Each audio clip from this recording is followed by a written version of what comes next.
Setiap masyarakat menghadapi dilema yang menggelirukan dalam menangani masalah rakyatnya melangkah keluar dari sempadan yang ditetapkan oleh undang-undang. Menurut Dobrin 1996, di Amerika Syarikat, semakan demi semakan menunjukkan sokongan kontemporari yang kuat untuk penggunaan hukuman mati.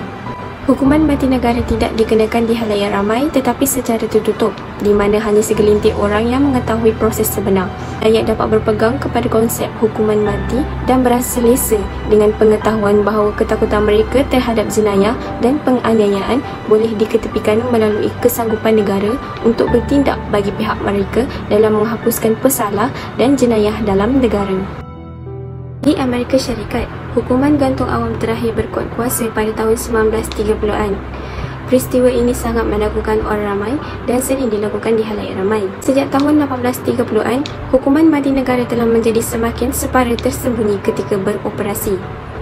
Dalam karya 140 Elizabeth Maclean oleh Besley 1993, Undang-Undang Media bergelut untuk meluaskan akses kepada persembahan melalui penggunaan alat rakaman berbanding undang-undang perjuangan kontemporari yang lain seperti akses kepada ucapan, pemenjaraan dan penggunaan kamera di bilik mahkamah.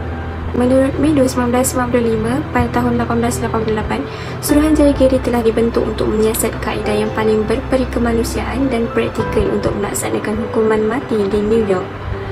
Laporan Suruhanjaya menolak suntikan maut atas alasan bahawa ia terlalu kuat dikaitkan dengan amalan perubatan dan sebagai cara yang tidak sah untuk mengurangkan penderitaan manusia.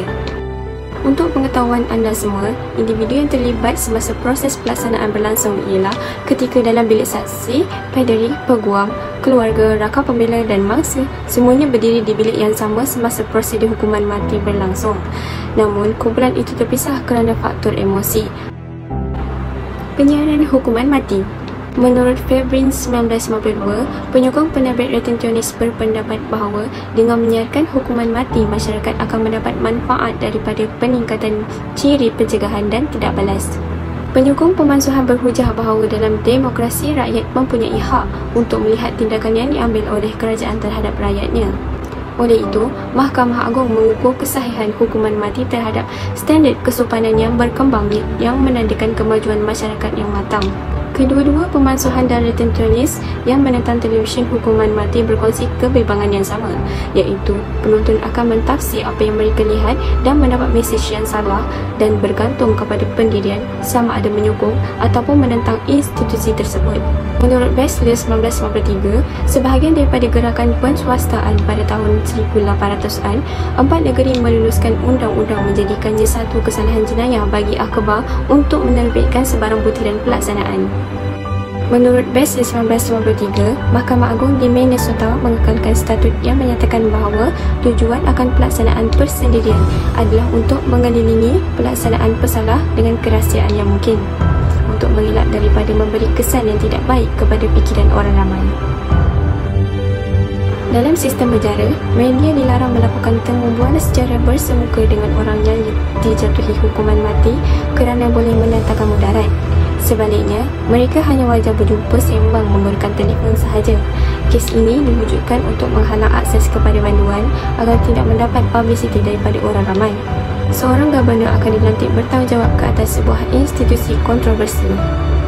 Kesimpulannya, pembunuhan yang dibenarkan oleh kerajaan adalah kerja yang sangat serius dan memerlukan pertimbangan yang teliti terhadap isu yang terlibat, termasuk semua manusia yang terjejas oleh keputusan institusi untuk mewajarkan pelaksanaan pembunuhan tersebut. Hukuman mati adalah cara yang paling sesuai untuk masyarakat menangani masalah berkaitan jenayah. Oleh itu, orang ramai perlu memahami institusi yang diperlukan untuk menyokong dan menjamin kehidupan rakyat yang terjejas. Hukuman ini adalah untuk mencegah jenayah daripada berlaku dengan menyuntik perasaan takut kepada mereka yang bercita-cita untuk melakukan jenayah.